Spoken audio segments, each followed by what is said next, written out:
I still remember the way she looked at me, even in the thin air of Everest. Her lips trembled in the biting cold, her fingers brushing against mine. "We did it, Sergei." Francys' voice was barely more than a whisper, but I heard it, through the wind, through the ache in my lungs.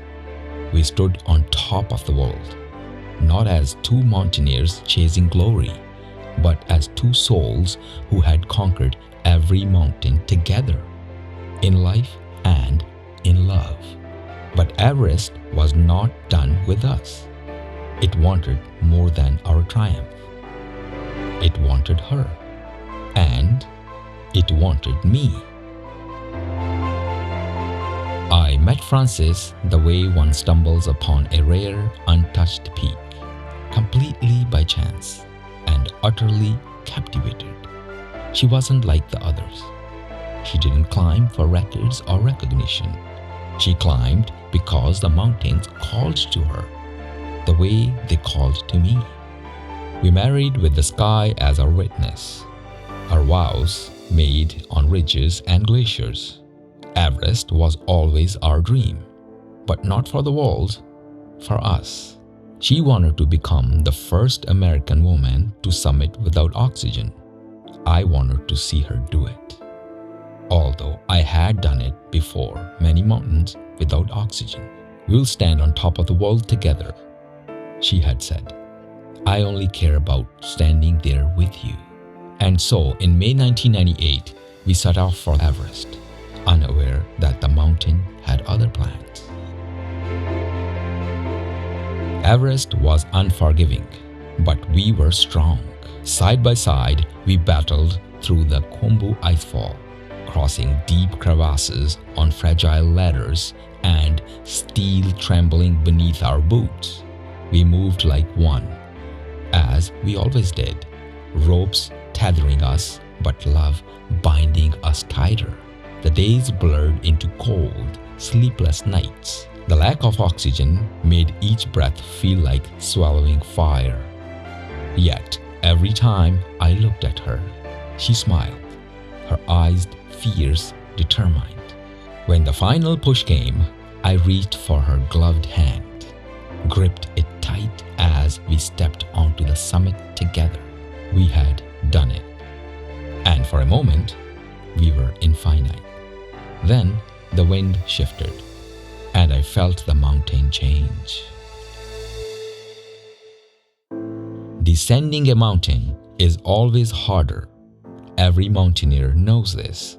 The summit is just halfway. Francys was slowing down. She staggered, her steps unsteady. The lack of oxygen was robbing her of strength. "Are you okay?" I asked, gripped her arm. She nodded, but her eyes were unfocused. We had lost time. Night was falling. The temperature plummeted, and the wind howled like a predator stalking its prey. Our bodies, already battered, grew weaker. We should have turned back earlier. But love makes you believe you can survive anything.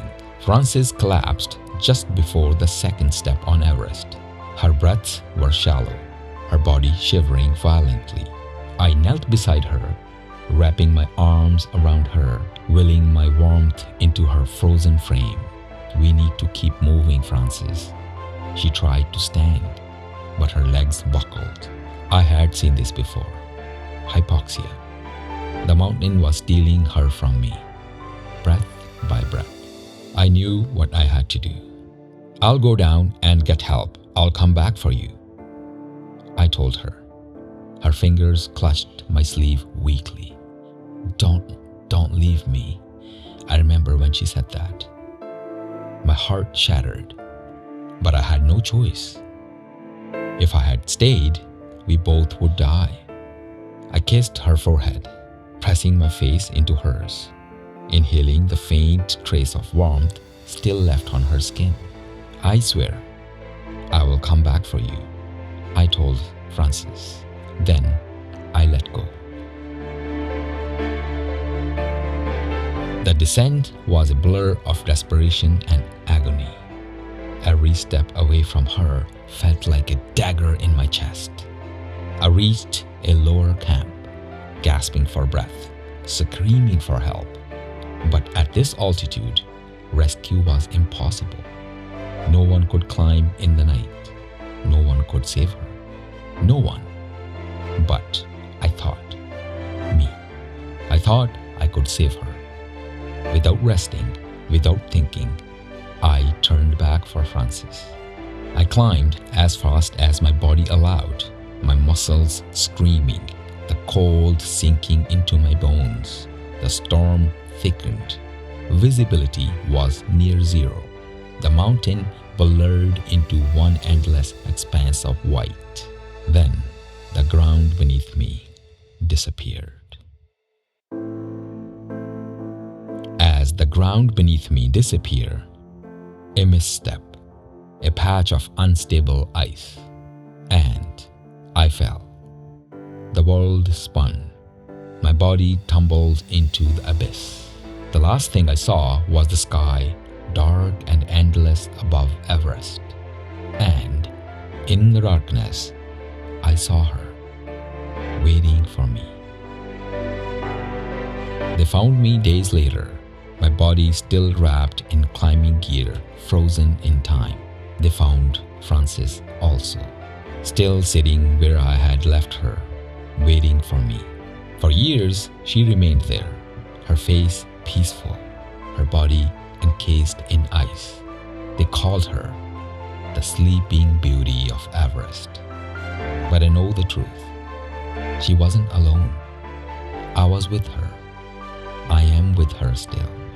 Mountains may claim bodies, but they cannot claim love. For love, even in death, endures. And now we are together, forever on the roof of the world, on Mount Everest.